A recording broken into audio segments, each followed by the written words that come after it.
Alright, it's time to make another C++ video. I know it's been a day plus since I made my last video. I believe we left off with C++ while loop. Um, I have been monitoring and watching for any comments and stuff, whatnot, just in case I need to reply back to anything. I haven't seen anything, which is fine. I've also occasionally I'll make a video and stuff of me and a friend of mine playing some Hearthstone. Normally that'll be live though. Kind of get in on the action there. See what the game's about. Me and him have been playing it for years. We enjoy playing it. They added some new concepts in it, which makes it more enjoyable. Something great and stuff for you and a friend or uh, whatever and stuff to play kind of together in a mode called Battlegrounds, which we really enjoy playing. So, anyways, let's get started on this video here for while loops. Shrink this down so you can see what I'm talking about. There it is. Over on the left side, we have VS Code with our last bit of code that we did in our last video dealing with switch. Um, we didn't get fully educated on the switch part. Uh, just a reminder, by the way, this is my journey in learning C++, stuff that I went through learning about it. I haven't learned all of C++ yet, but going back through this a second time or a third time, I have learned a little bit more. I am not a teacher at this, so I cannot teach people how to do this. This is more of my journey in discovering what I am learning as far as when I go through this, and maybe if other people are watching and stuff, experienced people, if I make mistakes, they can correct my mistakes. If they want to, it's what the comments are for. If they have any questions, they can ask questions, so forth and so on. I am using W3 Schools, which is what you see on the right side, for my beginner education on this, just kind of a basic knowledge of C++. In my opinion, you're going to see this stuff. It's not going to be explained fully, but you're going to see it. Seeing it and knowing it's there is the first part of it. We got 3 other references and stuff that we're going to use eventually. We haven't gotten to those yet. We got quite a bit to go through for W3 Schools, but we also got Learn CPP and the C++reference.com. So, like I said, we left off at switches. It didn't fully explain how switches work and everything, in my opinion. But we seen it. We understand that it exists. We kind of get an idea of how it works and everything. But now we're going to move over to while loops. Just just so you know, if you hear people talking about loops, there are multiple different types of loops that you can run for C++. This is just one of them. Loops are meant to continuously run something over and over and over, pretty much. It's not going to be like a broken record or repeating going back and rewinding a video or whatnot and watching it again. No, not that sort of thing. Because you can create different things that happen in a program. That's going to be kind of hard for me to explain all that, so let's just dive into this and see what we got. Seeing it, knowing it's there is just part of the journey. So C++ loops. Loops can execute a block of code as long as a specific condition is reached. Not sure if I agree with the whole reached term, but we'll go with it. Loops are handy because they save time, reduce errors, and they make code more readable. C++ while loop. The while loop loops through a block of code as long as a specific condition is true. And we've discussed true before, so as long as the condition stays true, it'll keep running through this loop. If it ever ends up turning false, most likely it sounds like the loop's going to end. Here's the syntax for it. I'll write it down here so you can see it a little bit better. Ignore the code above because, like I said, that was for our previous video, which we are not currently in Switch anymore. So looks like we have comment while condition, curly brackets, comment code block to be executed, comment, oops, there we go. And then that's pretty much the end of it. So as long as the condition is true, it'll run whatever block of code is in here. Just like with anything else, whether it's an if statement, whether it's a switch, while, which are the three different things that we've seen is kind of like this. I mean, if you have if here, then there's a condition. If you have switch here, then there's a condition, and then it's going to execute or run the next block of code as long as this condition is true. For switch, it's a little bit different, but still. You can have multiple blocks of code, multiple lines of code right here, and it continues to execute as long as the condition stays true. So besides just one, you end up having 2 blocks,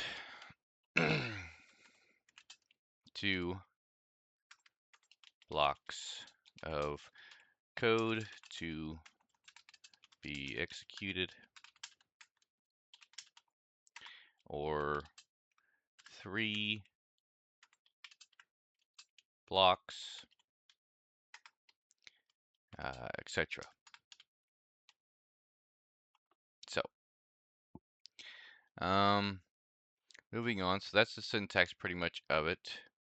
They have an example here. In this example below, the code in the loop will run over and over and over again as long as the variable I is less than 5. Okay, so now we got an example here that we can put into here. So let's get rid of all this code right here. And we'll copy this example into here so you can see a little bit better.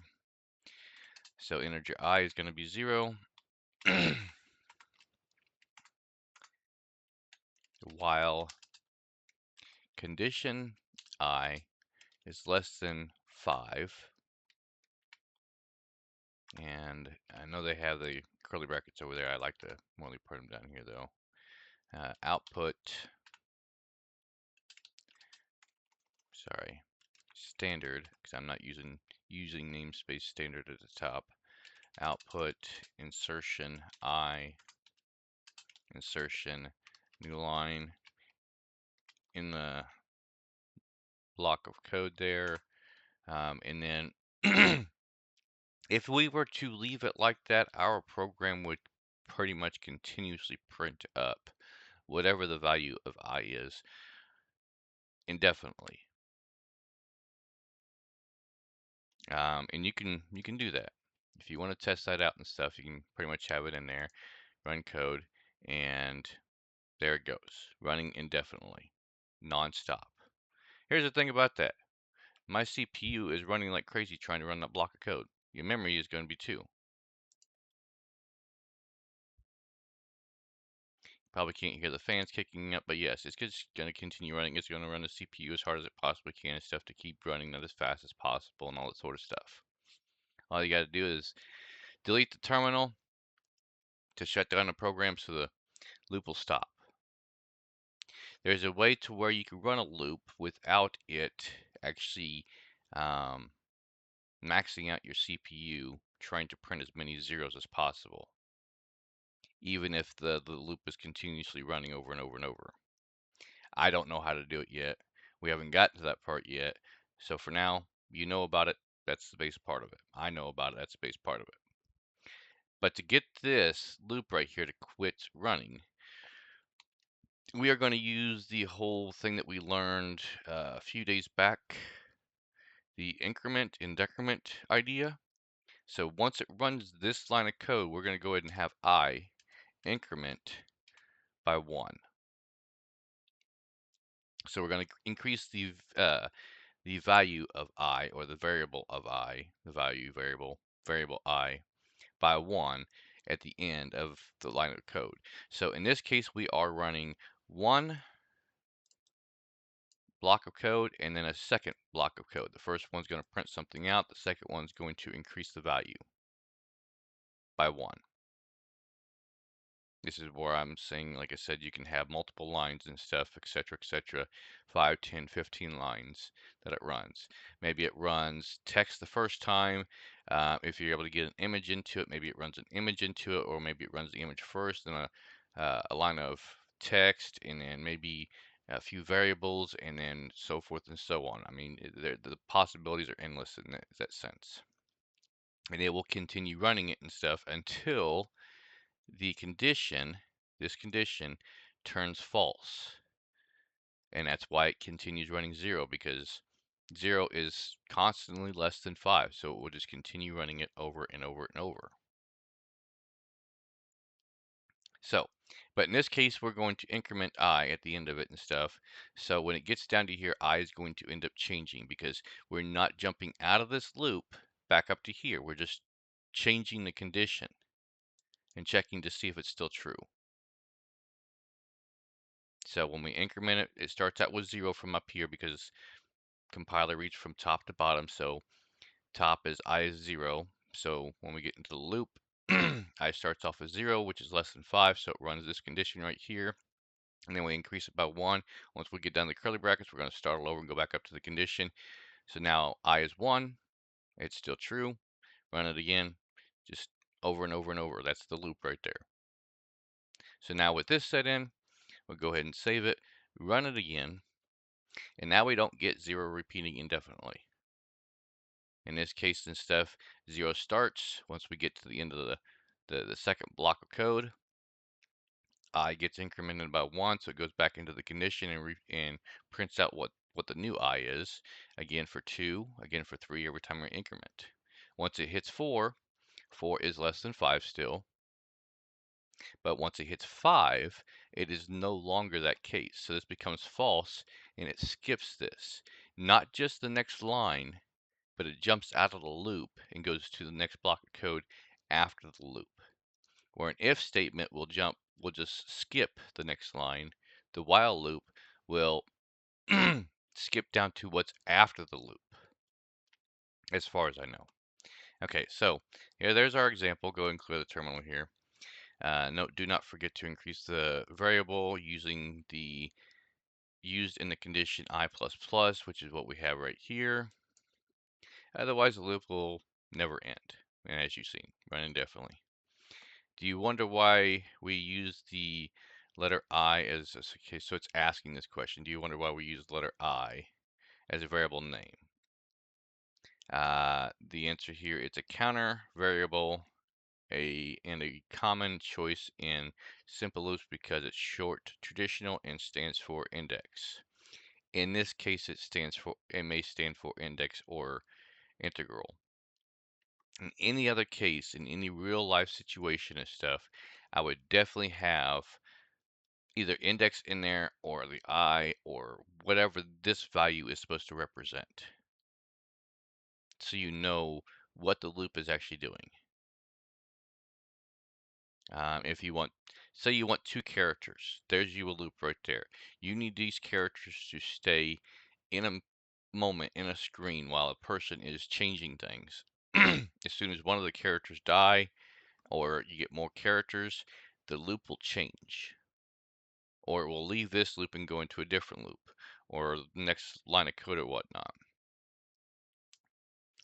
But you might state something like, while character 1, health, so forth and so on, is greater than 0, keep running this loop. That way the character can keep moving. But again, with what you just seen, when you run that indefinitely, as with my computer, it was maxing out the CPU or the processor. So you're going to have to get this to where it doesn't use up so much processor. And there is a way to do that, but I have not gotten that far in my journey yet. So as of right now, we know about it. And we understand kind of how it works. Okay, so something you might see. Here's the next part of W3 Schools countdown example. This example counts down from 3 to 1, then displays Happy New Year at the end.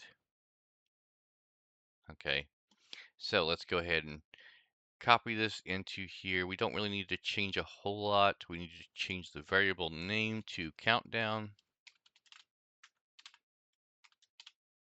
And we're going to change the value to 3. And then we're going to change the condition so that the variable matches countdown. And the operator is going to be changed from the less than sign to the is sign. No, sorry. Was reading that wrong. Not insert. We're going to change this to the greater than sign, from less than to greater than sign. So while countdown is greater than, and our new value right here is going to be 0, we're going to run the next block of code. Looks like we're going to keep this the same, except for just changing the variable name again, countdown. And then we're going to have a new line. This is where that new line is going to come in handy, and you can use end line, new line, a number of different things. If you don't have this right here, it's going to run vertically. In fact, I will take this out and you can kind of see what we're talking about with that. So instead of it running down the screen, it's going to be running different directions across the screen. And also, our next line of code right here, since I is no longer in the equation here, we got countdown instead as the variable name as well. But this time we're not going to increment it because we're not counting up, we're counting down. So we need to decrement it. Minus, minus. Okay. And then once this hits 0, we need this to come out of the loop, which it will, but we need more code so it prints off the Happy New Year it was talking about. So once it's done with that, we are going to output our text. Happy New Year.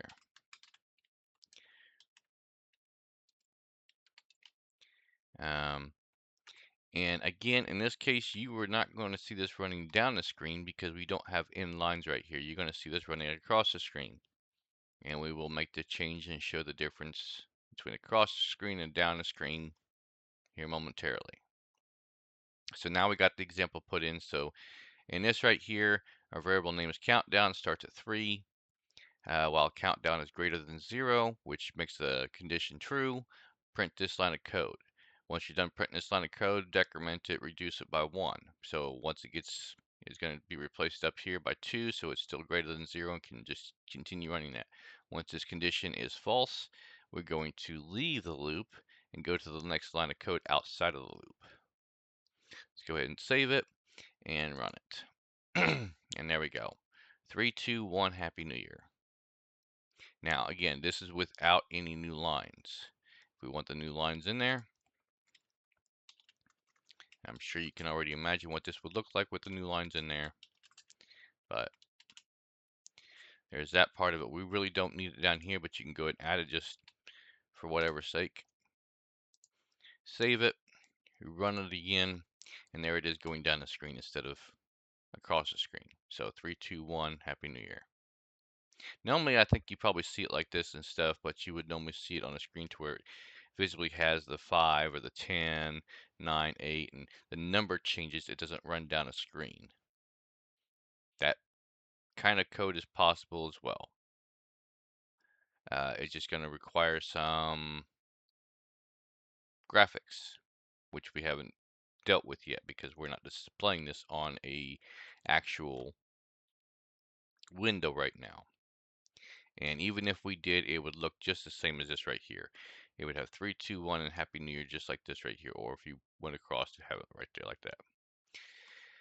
All right, so that's giving us kind of an idea of while loops. The next section for this.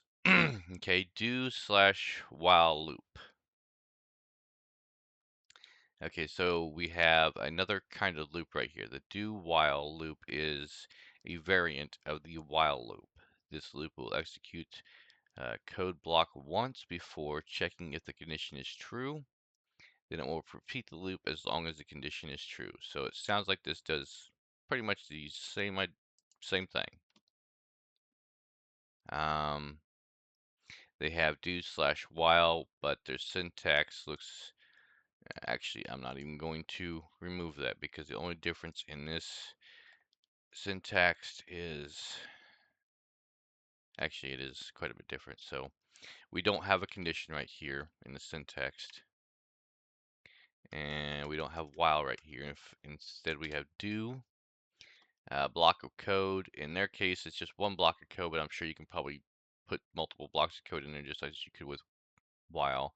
But at the end of this, then they are adding the whole while um, condition. And I'm sure, I don't know for certain, um, I'm sure you can probably manipulate this in other directions, but like I said, this is the first time we're seeing it, so this is what we're going with. Now it has a note after the syntax. The semicolon after the while condition is required.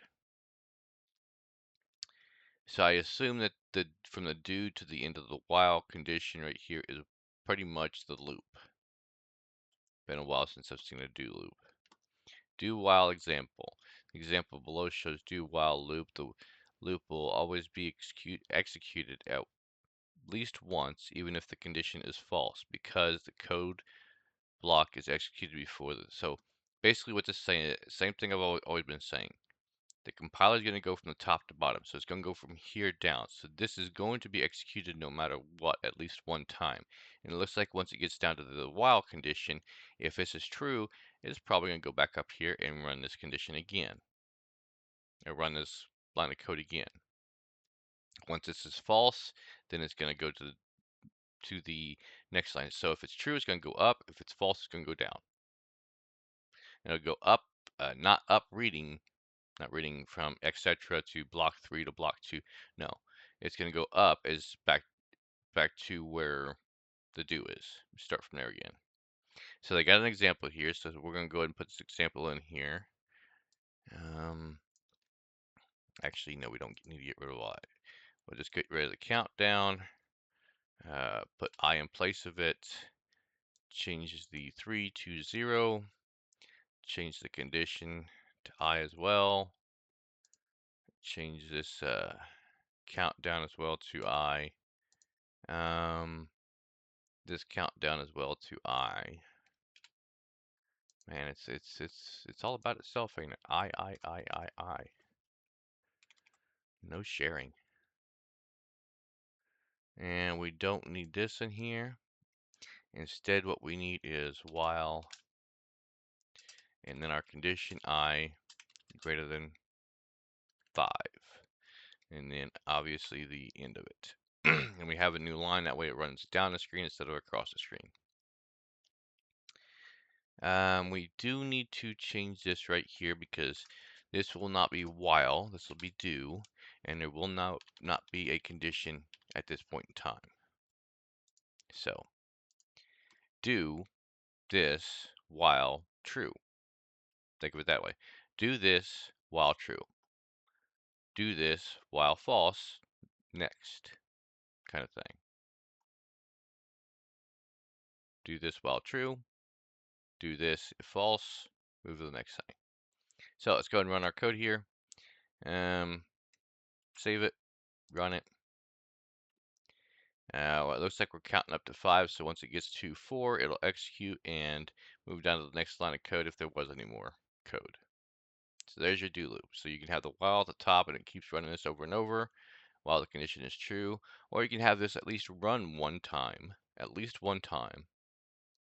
And if the condition is false, that's the only time it's going to run. So if you need it to run once, the do while. If you need it to run multiple times, as long as a condition is true, or if a condition is false, you don't want it to run at all, the while loop. Anyways, moving on. So there's a little note down here. Do not forget to increase the variable in the condition. Increase it or decrease it, just depending on what you're trying to do. That way it does change the condition. And eventually it will read false. Otherwise it'll never end. Excuse me.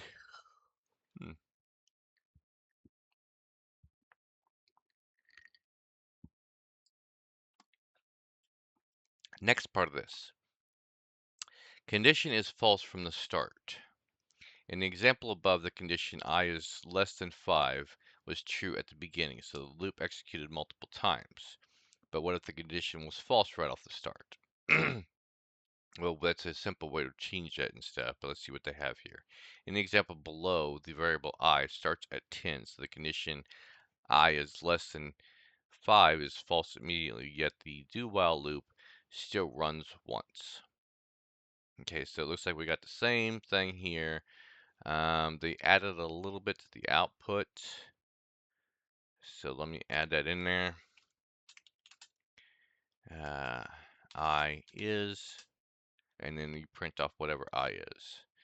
Um, we increase it, so it's going to print whatever I is. Of course, kind of pretty much the same thing as before and stuff, except for changing the value of I to 10 this time.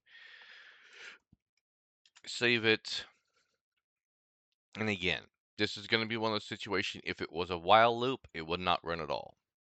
But since it's a do loop, it runs it, and then checks the condition to see if it can run it again. If it can't, in this case it can't, and we'll go ahead and put this down here, standard out, uh, end of loop. I'll go ahead and put a new line there, and then that. So that way, when it comes out of this right here, we know what it's running afterwards. We saved it. Let's run it. I is 10, end of loop. And yes, you can go ahead and add that in there to any of these loops right here. That way you know where the loop ends. You know that the loop is ending. If you don't have the increment or decrement in there and stuff and just keeps running it over and over and over. In fact, in this case, we don't even need the increment or decrement. But if I was less than 5 and stuff, then this would never end. So we can go ahead and change it back to 0 right here. Save it again, run it again, and it's going to say I is 0, 1, 2, 3, and then end of loop at the very end of it.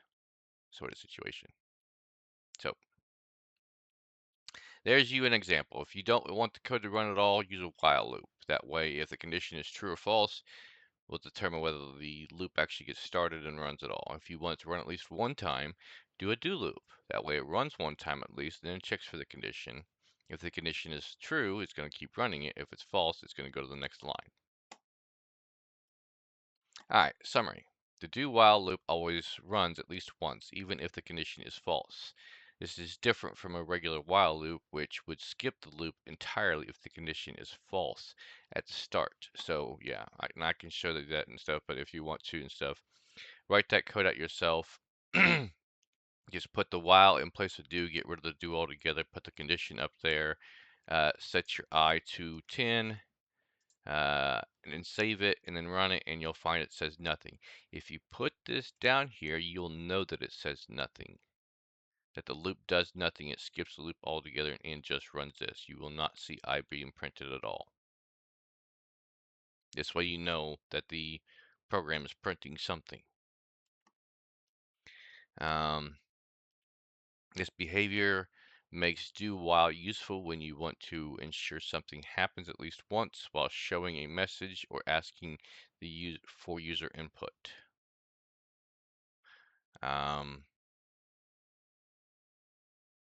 So yeah, I mean, I imagine if you want to and stuff, if you want someone to put in something, a 5-digit code or something like that, every time they entered a key in there and stuff, it would enter it at least once. You can set it down here and stuff to where while it's uh, the key code or whatever and stuff is false, it only runs it once.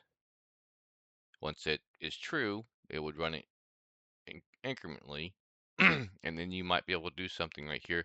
I don't know if break will work in a do loop or not. Like I said, there wasn't a whole lot of information on that before. But we can look into that later on because we haven't really got into all the details of break yet. Okay, practical example, user input. This example keeps asking the user to enter a positive number. The loop stops when the user enters 0 or a negative number.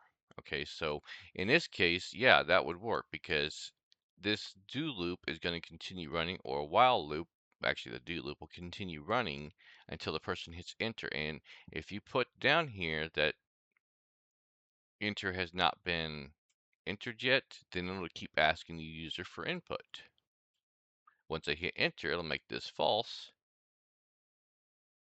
and start to the next line of code or unlock a door or whatever.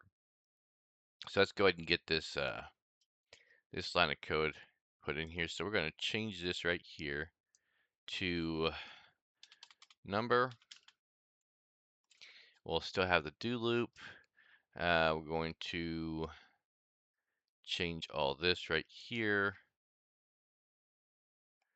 to enter a positive number, colon, space, finish off my quotes right there. We don't need the rest of this. We do need to end right there, but yeah, we don't need the rest of this. Because we're asking a question, it's not going to do anything else until we get the answer to that question. We go down to the next line, standard input, extraction operator number in the statement. Um, in this case, we don't need the increment. We are also going to, just so we know that the loop actually, the while is part of the loop, you can have it like this. That way you know the do is part of the while loop. You can do the same thing up here as well. That way, yeah, this will kind of indicate, and then once you hit enter right there, you know the do to the while, it's a little shorter, a little cleaner sort of thing. We are going to change this right here to number as well. That's our new variable. And change our operator to greater than, and change our value right here to 0. Um, we don't need this in this case.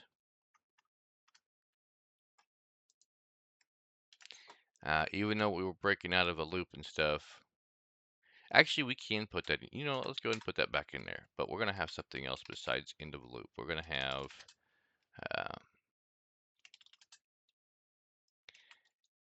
yes, since we're looking for a positive number, enter a positive number. Have yes, this is a positive number. And then after that, I'm going to go ahead and skip down to the next line here. And we're going to put in number, the number you entered. And then in that statement right there. Ask the question, yeah. It should all come up in a different line of each. So we'll go ahead and run this right here and see what we get. So there's our question right there. We're going to enter 3 or 4.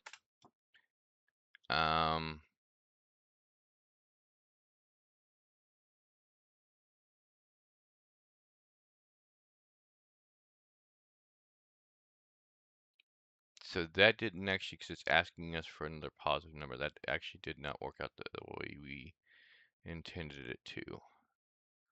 Why not? Because it should have ended, because it is a positive number and it's not ending. So we're entering 5. That should go in place of here. The number right there. I got that right there. But it's not ending. I'm just checking to make sure my example looks like theirs. I'll double check over here. I'm not using that. Here's your number due. Yes. That's ended. Input number. Yep. While number. Yep. But it's not coming out because. Okay, I see why. So When we enter a number that is positive, it's keeping the statement true. So it's going to continue this right here no matter what number we enter. So here's how we get out of the loop. Okay, if we enter a negative number, we would put no. This is a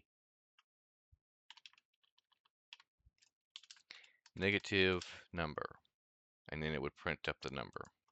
It would not go back into the loop though. It would just end the loop and end the program altogether. So we're going to save this right here. The reason that this keeps running and stuff is because every number we enter is actually a positive number.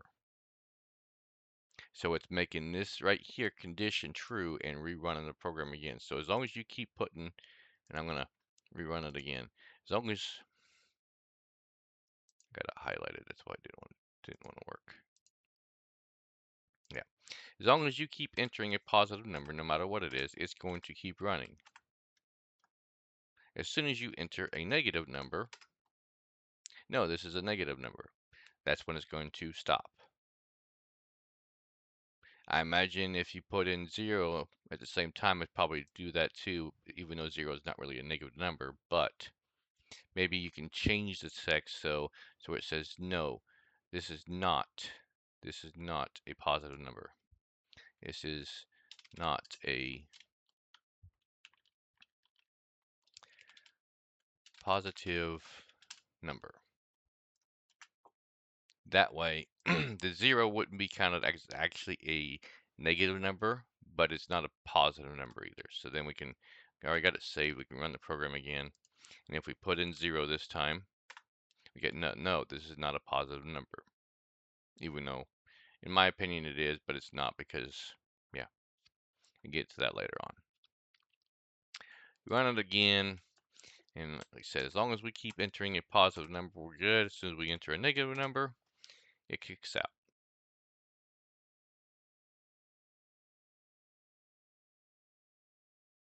So,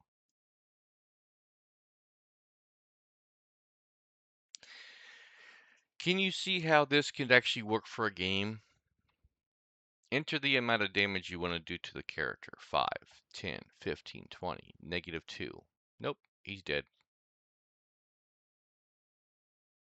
Sort of situation, maybe. Or if it kept track of the amount of health and stuff, and every time you did damage and stuff, it would keep reducing the health of the character and stuff, and as soon as the character's health ends up hitting 0 or less, it would print out the boss or character, whatever's dead, sort of thing, or defeated, sort of situation. Yeah. Now, we don't know enough yet, at least I don't know enough to get that put in here and make that work that away. Because in order to do that, you're going to have to have a health bar on a character that gets depleted as the loop keeps running, and you might want it to where it kind of shows you what the attack was, how much health is remaining after each attack, and then once it hits 0, you're going to want to keep track of that health right here and stuff to where once it hits 0, it kicks out of the loop, or even a negative number. It kicks out of the loop and says, you win, enemy defeated, sort of situation. So, that's kind of an idea of a game on how this might work. But like I said, how would you track the health? How would you subtract the amount of damage you did from the health? So that would require multiple more lines and stuff because for one, you're going to have to enter the amount of damage you're going to do. And then 2, you're going to have to accept it and then put in another line of code and stuff that tells you how much damage you did, how much health is left, and then run the loop again to where it asks you how much attack you want to do and just keep running and stuff. And as soon as the health equals 0 or is less than 0, then it kicks out. So you would end up having multiple loops. So this is where a game situation may occur. And where a do loop is great. So moving on to the next thing. The next thing we got is real life examples. How many do we have? 1, 2, 3, 4, 4 examples. We're just looking at the time there. So you got 4 examples. So let's go ahead and do some examples here. While loop uh, examples, real life examples. To demonstrate a practical example of a while loop, we have created a simple countdown program. Okay, so we did this one already, so we don't need to repeat this one because we just did it. So we're going to skip that example. In this example, we create a program that only prints even numbers between 0 and 10 inclusive.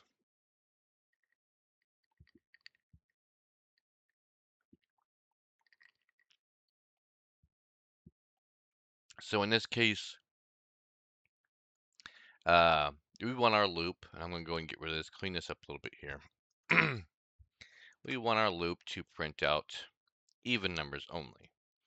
So let's go ahead and copy this example. This right here is going to be I again. This is going to be a while loop, so we're going to change this to while. We're going to have a condition in there. In fact, I'm going to go and just move this condition up to here. We're going to get rid of this while. We're going to move this down to the next line here because I like to kind of have them separated. We're going to change the number variable to I. We're going to change this to 10. Oops, not 2010. And then change our operator to less than or equal to. We're going to make our I 0. Oops. Just start off with, it doesn't look like we're going to need to input anything, so we're just going to basically print up what the number is. We don't need this either. We're going to just print up what I is.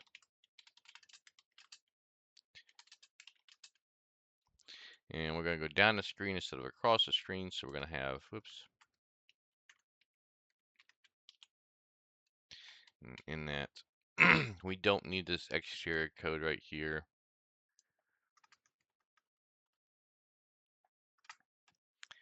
But we do need a counter.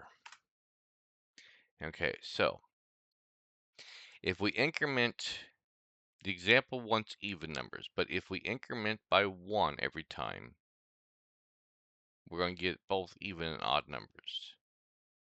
And this example is showing us how to increment by 2 instead of 1. And if you remember right,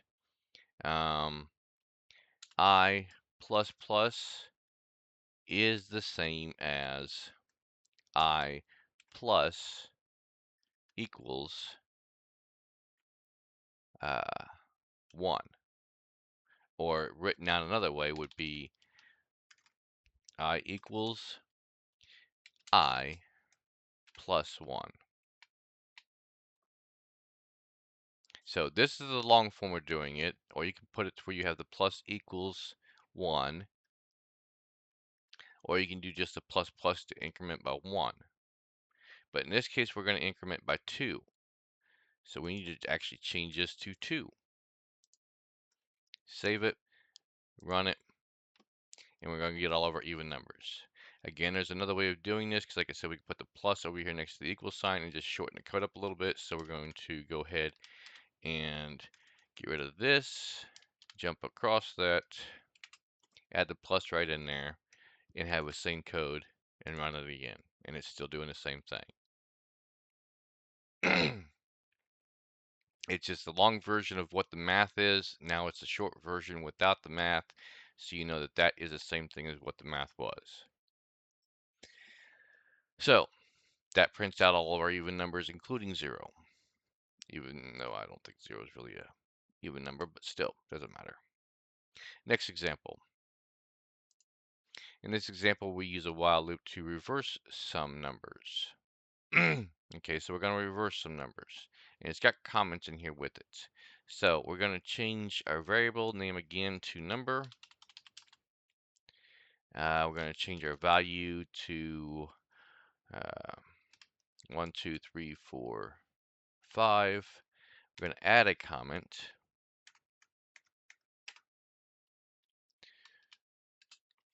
A variable with some specific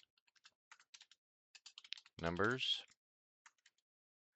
And then that's the variable right there. We're going to put a space right here, actually a couple spaces right here, because we're going to have another variable, a variable to store the reverse numbers. Oops. And then our other statement right here with the reverse numbers, actually numbers, starting with 0, I guess, in that. Another couple more lines in the comment, reverse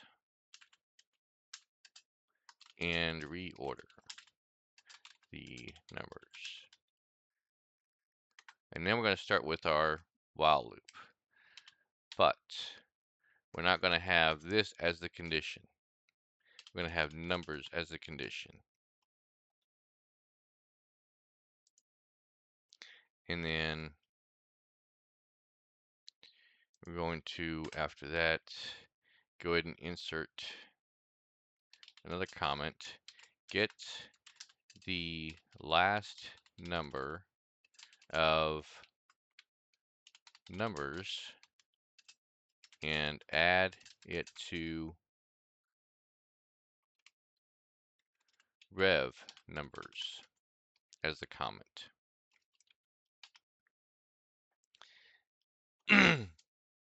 So in this case, we are going to back over here real quick. In this case, we're going to print out every number we add to reverse. So we're going to take the numbers out of number and add them to reverse and print them up every time it does. But we need to make sure it's correct. Actually, it was correct right there. We need to add the S to there. So our little output right here is not going to work for this. Rev numbers is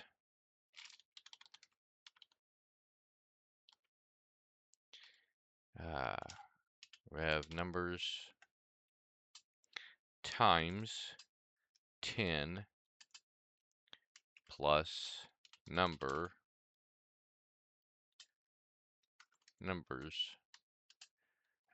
modular of 10. I'm going to go down to the next line here, put another comment in right here. Remove the last number of numbers.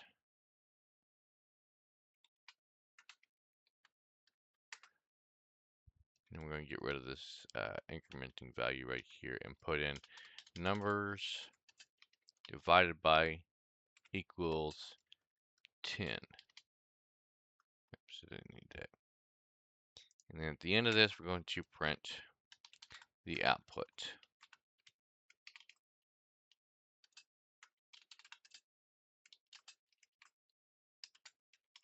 Reversed numbers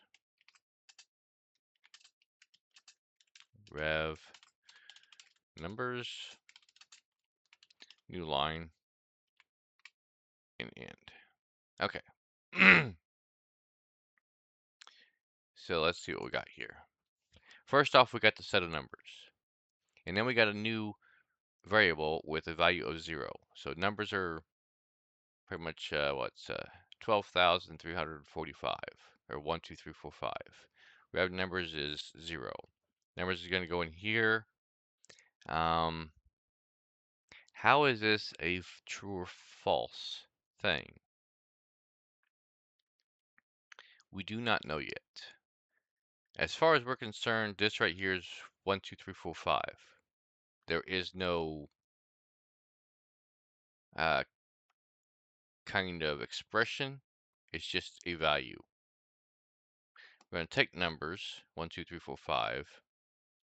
We're going to divide it by 10.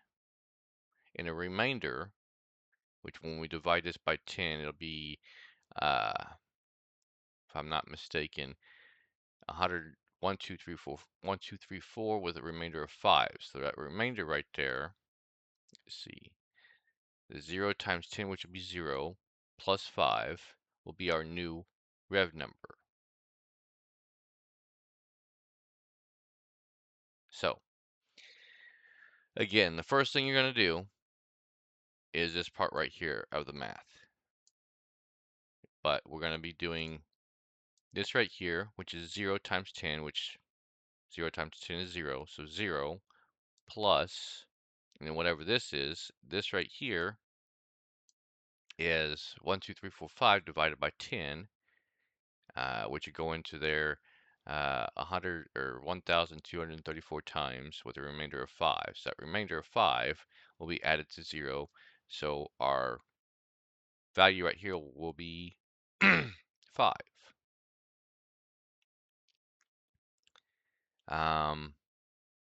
So the first number we're going to have here, and here I'll go ahead and, at this point in time while I'm explaining this. So right now our first number for this loop will be 5 because of the math I just did. And then we're going to take numbers. Does the value of numbers change at this point in time? And no, not yet. It hasn't. It's still 1, 2, 3, 4, 5. This value has changed because of the assignment operator, but this value has not until we get to this right here part, which again, if you want to break this down, get rid of that divide, put numbers, and then divide, and that's how that math would look. So it would be numbers, that right there, divided by 10. You're not going to see that remainder anymore. So you're just going to have 1, 2, 3, 4. And that will become the new value, which will get put up here. So 1, 2, 3, 4 is going to come up here.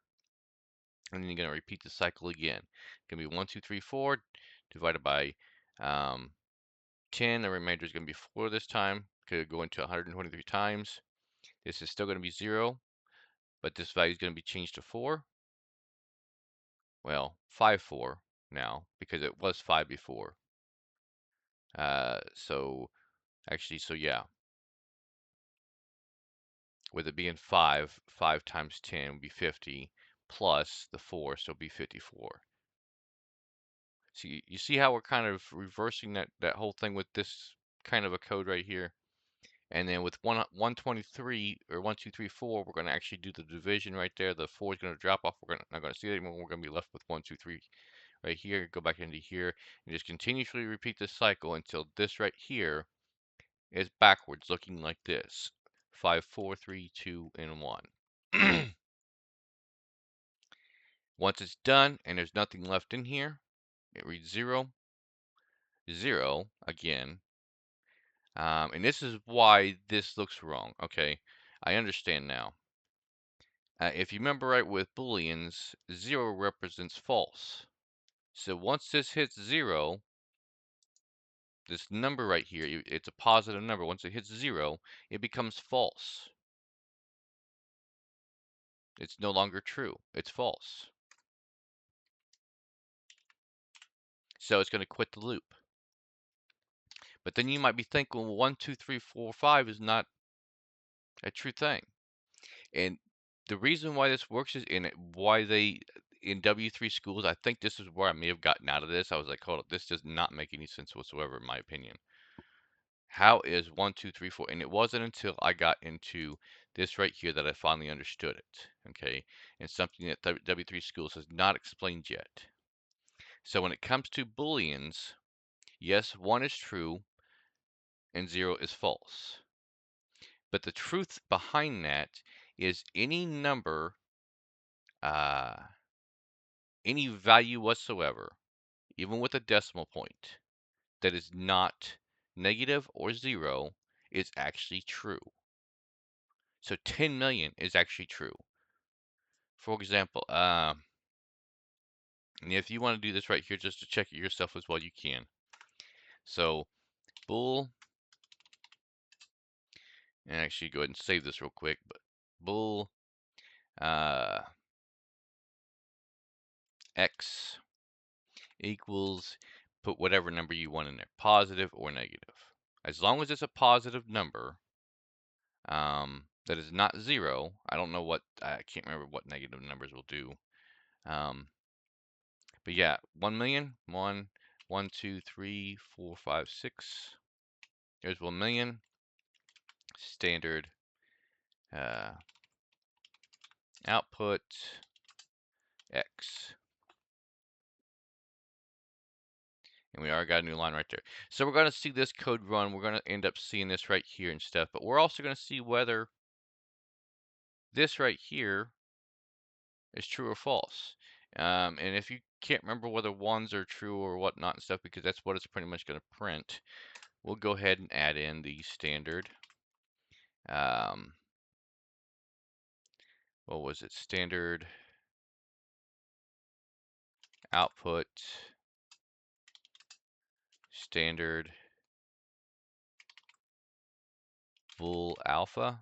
Yeah, right there it is. And then in that. That way we see true or false.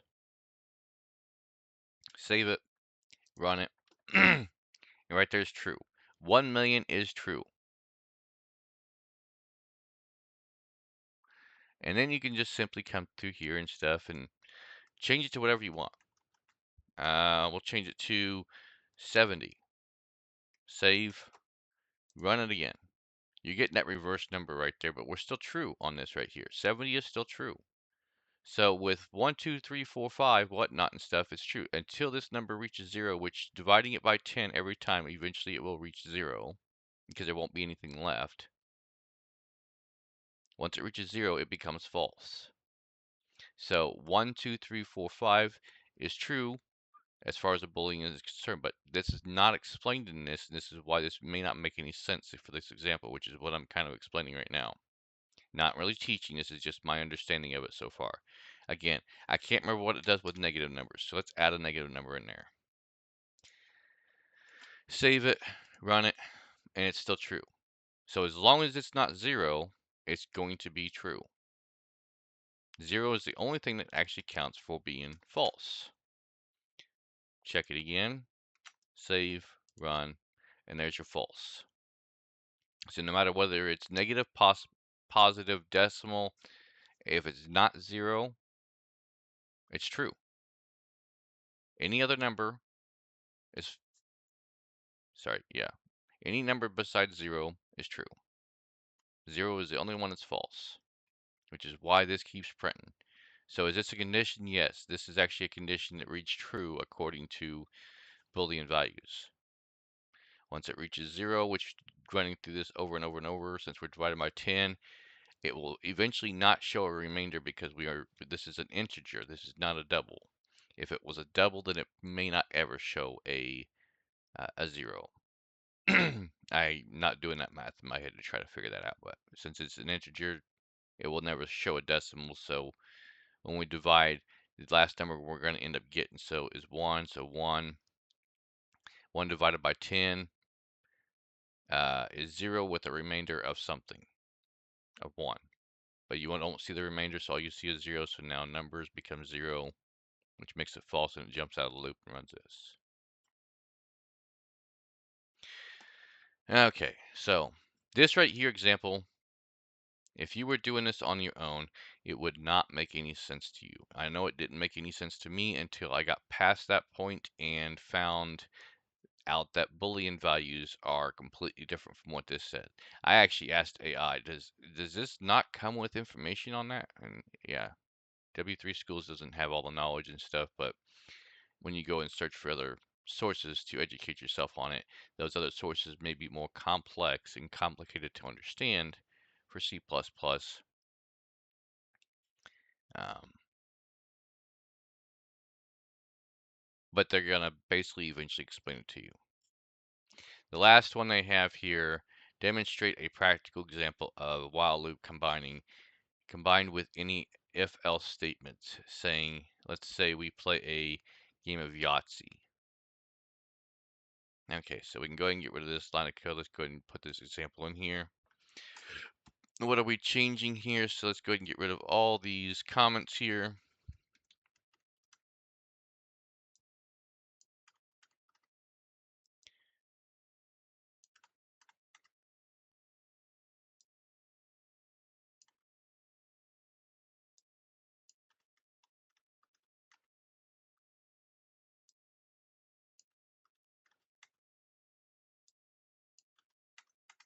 Okay, cleaned up the thing here. Looks like we've only got one variable statement here. So we don't even need this line of code. We can keep what we have here. We are going to change our variable name, though, from reverse numbers to dice. Yep, not dices, though. And change the value of it to 1.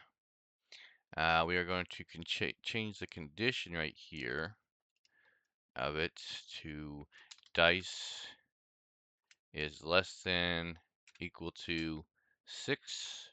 6 sides of a dice, that makes sense. For most dice, there are 12 and higher side dice, but for this part, yeah. We're going to add an if statement to this. I don't think we'll need any of this code right here, so let's go ahead and get rid of all this right here as well. And we're definitely not going to need this either anymore. But, actually, delete, clean this up a little bit more. Okay. We do need an if statement. So if dice, you notice how my brackets change colors because we're putting a nested if inside of a while loop. So 6, while dice is less than 6, and enter the brackets count or standard output, no Yahtzee. New line in the statement. Else, and we're just kind of doing the same thing here. We're practicing this stuff by writing all this code out and seeing how this little game that they built for us works. Standard out, which this game has been built many times before, I'm sure. Yahtzee, exclamation mark, new line. Oops. No. So backslash new line, and then end that one right there.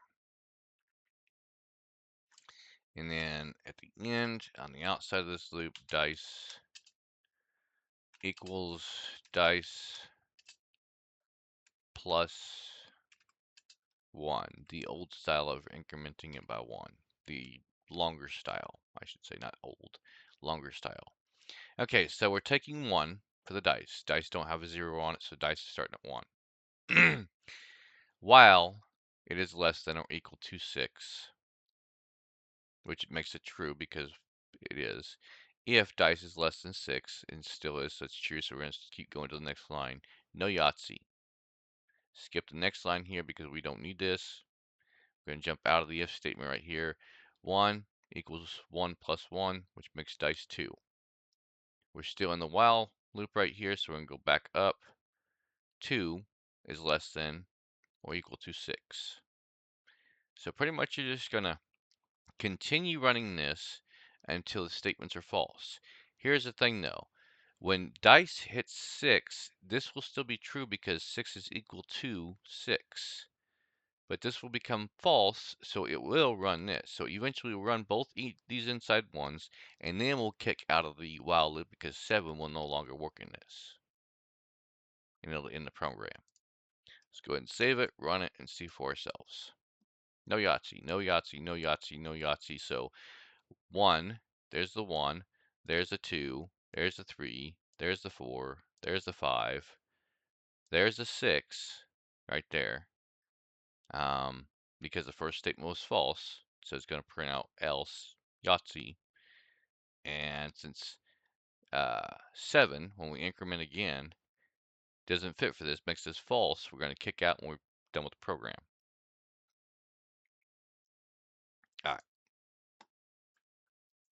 Study that if you want to, change that around, manipulate it however you want to. Just remember, when you're dealing with while loops, if you don't want the program to run indefinitely, increment your variable or decrement it. Make it to where the statement eventually becomes false.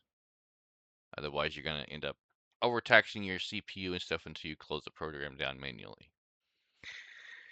The last bit right here, if the loop passes the value ranging from 1 to 5, it prints no Yahtzee. Whenever it passes the value 6, it prints Yahtzee. At that point in time, it'll go to 7 next, and it'll jump out of the while loop because the condition for the while loop is false at that point in time. And that's the last example we have. And then we run into the code challenge. You're welcome to try this code challenge on your own here. You're welcome to come to this website right here and go through this on your own without me explaining any of this stuff to you. Again, I am not teaching you this stuff. I am just showing you my journey, how I went through this, and maybe I can help you understand it by explaining it the way I understand it. And if there's any mistakes that I'm making when explaining this stuff, please don't hesitate to correct me in the comments. But yes, there's a challenge right there if you want to try the challenge. Um, Otherwise, it's pretty much the end of this section for the while loops. And next video and stuff, we'll pick up for the for loops. Like I said, there's multiple different types of loops. We've seen while, do, now we're going to see for on the next video. We've seen if, else if statements. So a lot of ways to get your program to keep running or checking and whatnot and stuff and doing multiple things. And we haven't even gotten into complicated stuff. We're still dealing with roughly 20, 21, 22 lines of code. Max, I think maybe 25. We're not dealing with that whole 10,000 lines of code to make a game work or a big program work. I think even a calculator here runs on probably close to 1,000, 2,000 lines of code, but I'm not sure because there's a number of different variables right there. You can get that to work. Anyways, that'll be it for this video right here. Like I said, next video we'll pick up on for loops. Hope you enjoyed it, and I'll see you next time.